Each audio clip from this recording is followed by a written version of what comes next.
I don't want to influence anyone's opinion here until we hear from the group who will be examining the question. But in my opinion, ban will not take care of the problem. We have to be a little bit more measured in our response. So sa ngayon po, Mr. President, wala pa pong plano ang gobyerno na magpatupad ng total ban sa illegal gambling, despite the fact po na yung illegal gambling ay nakaka-addict tayo po ng illegal drugs at nakakasira po ng pamilya. That's the thing.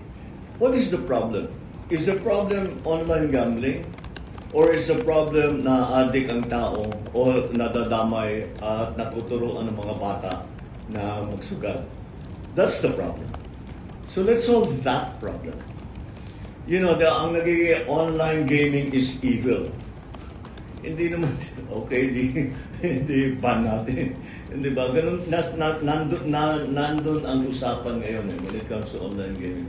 Pero hindi naman, kailangan talaga may tendency kuminsan tayo dito sa atin. Pagka may problem, ban.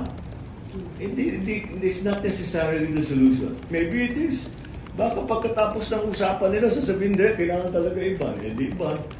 Pero pag-aaralan natin ang mabuti. Huwag tayo basta pabigla-bigla yung tinatawag. We have to be measured in our responses. If it comes down to a ban, then we will ban. But if there are better solutions than a ban, we will take those on.